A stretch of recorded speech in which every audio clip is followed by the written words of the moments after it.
اپنی بساط کے متعلق کچھ خدمت انجام دی. مجھے معلوم ہے کہ انہوں نے کس کس حربے سے اس کی مخالفت کی. پہلا فتویٰ تو آپ دیکھ رہے ہیں.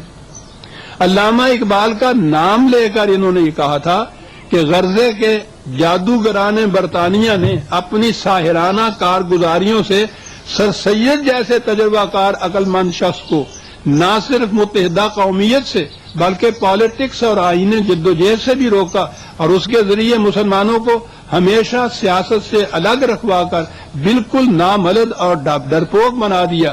پھر اگر ڈاکٹر اقبال اس شہر سے مشہور ہیں تو کیا تعجب ہے. اقبال کے خلاف، جناح کے خلاف، مسلم لیگ کے خلاف، تحریک پاکستان کے خلاف یہ ساری آوازیں وہاں سے اٹھ رہی ہیں. وہیں سے جہاں سے سر سید کے خلاف آوازیں اٹھی تھی، کفر کے فتوے لگے تھے، ان کے خلاف بھی یہ کفر کے فتوے لگ رہے ہیں. سر سید کے مقابلے میں بھی انہیں شکست ہوئی. پاکستان کی تحریک میں بھی انہوں نے آخر تک مخالفت کر کے دیکھی، شکست ہوئی. پاکستان وجود میں آ گیا. معاف فرمائیے گا. جی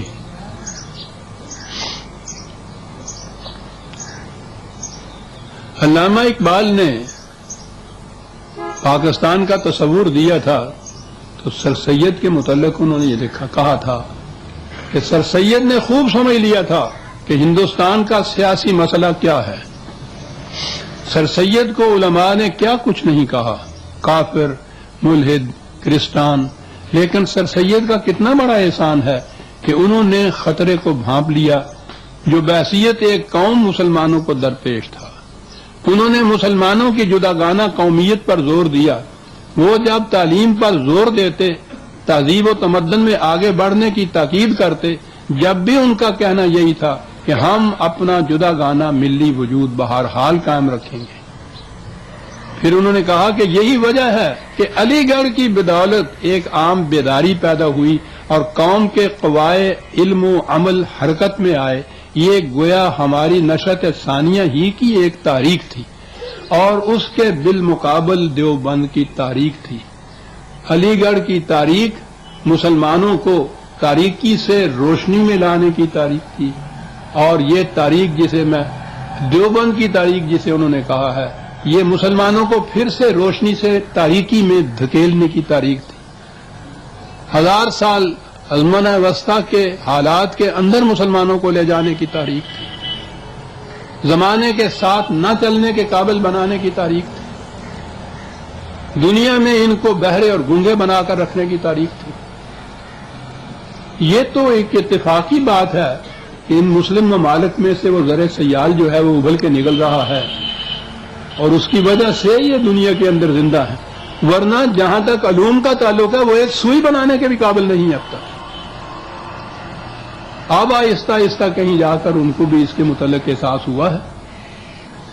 لیکن سر سید کے صدقے میں تو ہندوستان کی محکوم مسلمانوں کی قوم، جن کے پاس نہ دولت، نہ حشمت، نہ قومیت، نہ قوت، کچھ بھی نہیں تھا، یہ سر سید کے اس صدقے میں کہ اس نے ان میں اس علوم جدیدہ کی تحصیل کا ذوق پیدا کر دیا اور اس کے لیے کچھ ذرائع موجود کر دیے اور مسلمانوں کے جداگانہ تشخص کا ان کو علم دیا. یہ تھی وہ چیز کہ اس زمانے میں بھی جب یہ ابھی محکوم تھے انگریز کے اور ہندو کے بھی، انہوں نے جداگانہ تشخص قائم رکھا اور دنیا میں دوسری قوموں کے ہمدوش چلنے کے قابل بھی ہو گئے. تحریک پاکستان کے زمانے میں وہی مخالفت پھر عود کر آئی، وہی کفر کے فتوے. تحریک کے خلاف ان علماء کی طرف سے کیا چیز پیش ہوتی ہے؟ یہ کہ ہندو اور مسلمان مل کر جو ایک قوم بننا ہے، یہ اسلام کے خلاف نہیں ہے.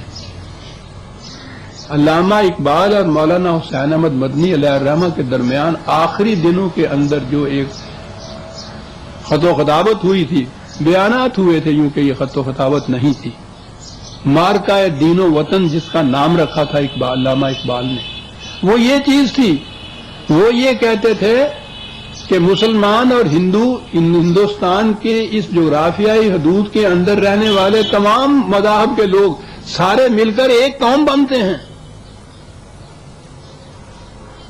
اقبال اور تحریک پاکستان وہ یہ کہتے تھے کہ مسلمان اپنے ایمان کے اشتراک کی بنیاد پر باقی ساری دنیا سے الگ قوم ہے ایک.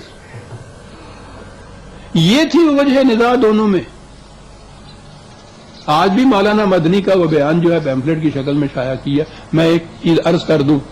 عام طور پہ کہا جاتا ہے کہ حضرت علامہ کی زندگی میں یہ جو آپس میں وہ بیان ایک دوسرے کے خلاف ہوئے تھے تو مولانا مدنی نے مراجعت کر لی تھی، یعنی انہوں نے پلٹ گئے تھے، واپس لے لیا تھا آپ نے اس بیان کے جو کہا تھا کہ قومیں اوطان سے بنا کرتی ہیں، اور علامہ اقبال نے بھی اس کو ایکسپٹ کر لیا تھا. یہ چیز یہ کہہ دیتے ہیں لوگ اور آگے نہیں بڑھتے. یہ چیز تھی، انہوں نے یہ کیا تھا. آپ یہ سن کر حیران ہوں گے کہ علامہ اقبال کی وفات کے 6 مہینے کے بعد مولانا مدنی نے ایک ضخیم پیمفلٹ شائع کیا تھا جس میں یہ پھر کہا تھا کہ اقبال غلط کہتا تھا، میں ہی صحیح کہتا تھا. صاحب وہ پیمفلٹ موجود تھا، اس کا جواب اس گناہگار نے دیا تھا، وہ بھی موجود ہے. وجہ نزاع یہ تھی قومیت کا مدار کس چیز پہ ہے. اور اگلی چیز یہ تھی کہ یہ جو خطہ زمین حاصل ہم کر رہے ہیں مملکت بنانے کے لیے، اس سے مقصود کیا ہے.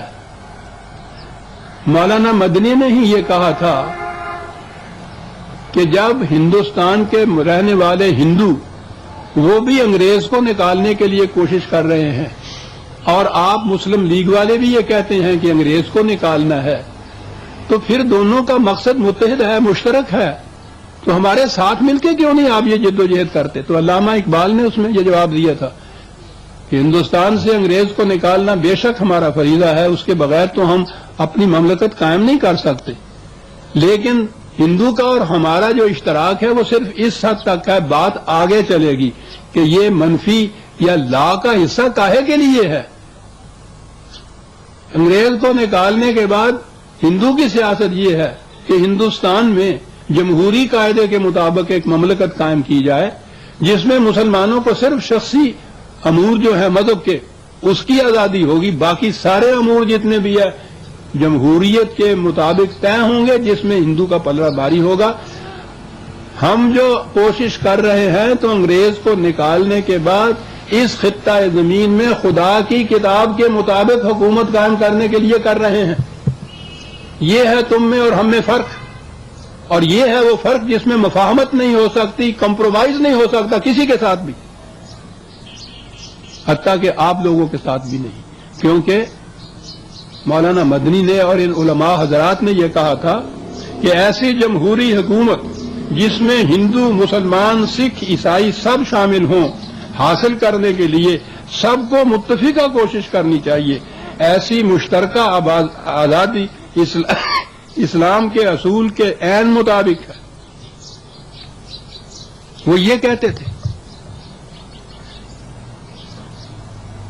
یہ اس کے خلاف کہتے تھے کہ اسلام ایسی جمہوریت جو ہے، علامہ اقبال نے کہا تھا اس جمہوریت کی خاطر تکلیفیں اٹھانا، پولیس کی لاٹھیاں برداشت کرنا، جیل میں جانا، یہ تو ایک طرف، میں تو ایک انگلی کے زخم کو بھی برداشت نہیں کر سکتا کہ یہ کفر ہے، یہ باطل ہے، یہ شرک ہے. ایک باطل کو مٹا کے دوسرے باطل کو اس کی جگہ اکٹھا کر دینا، یہ کہاں کی عقل مندی ہے.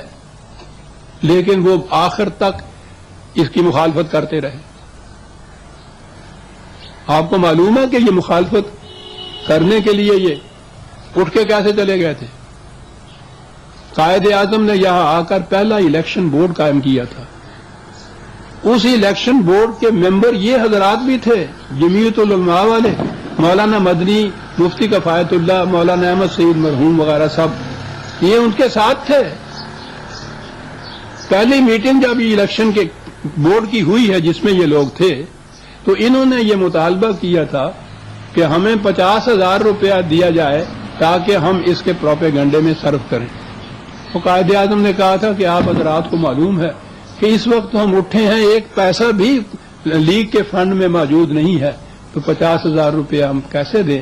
کام کیجئے، یہ چیز جو ہے قوم دیکھ لے ہم کیا کرنا چاہتے ہیں تو اس کے بعد پھر دیکھیں گے، تو اس وقت تو ہمارے پاس نہیں ہے.